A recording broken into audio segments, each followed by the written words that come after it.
जय श्री कृष्णा। श्री कृष्ण जन्माष्टमी के बाद आने वाली 11 को ढोल 11 कहते हैं। श्री कृष्ण जन्म के 18वें दिन माता यशोदा ने उनका जल पूजन अर्थात घाट पूजन किया था। इस दिन को ढोल 11 के रूप में मनाया जाता है। जलवा पूजन के बाद ही संस्कारों की शुरुआत होती है।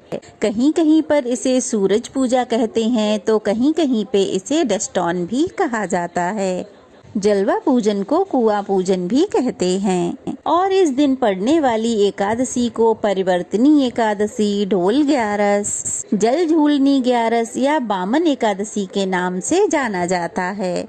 ऐसी मान्यता है कि चातुर्मास में योग निद्रा में वास कर रहे भगवान विष्णु इस दिन करवट बदलते हैं और यही कारण है, इसीलिए इस दिन को परिवर्तनी एकादशी के नाम से जाना जाता है।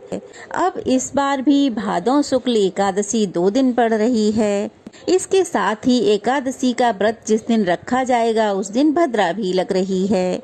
तो चलिए आज के वीडियो में हम यही जान लेते हैं कि एकादशी का व्रत कब रखा जाएगा, व्रत पारण करने का मुहूर्त कब से कब तक का रहेगा और हरिवासर का समय कब समाप्त होगा।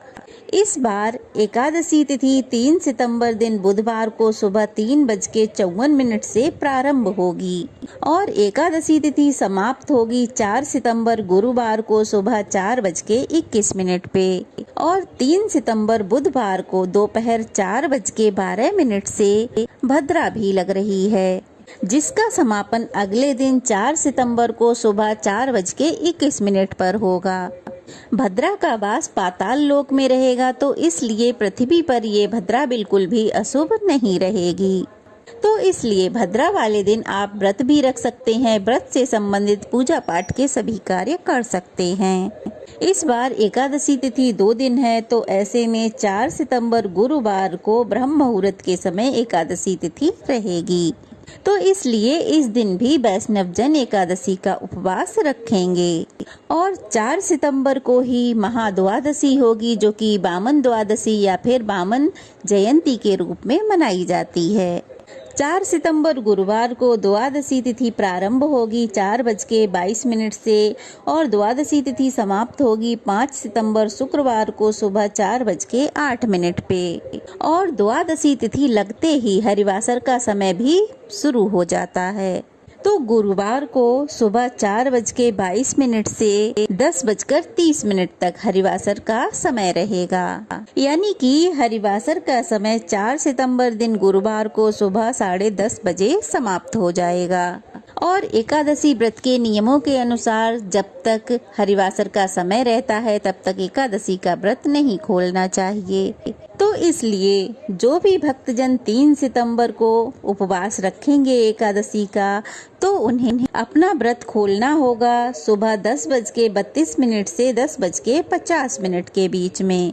और अगर किसी कारणवश इस समय आप अपना व्रत ना खोल पाए तो दोपहर में 1:36 से 4:07 के बीच में आप अपना व्रत खोल सकते हैं।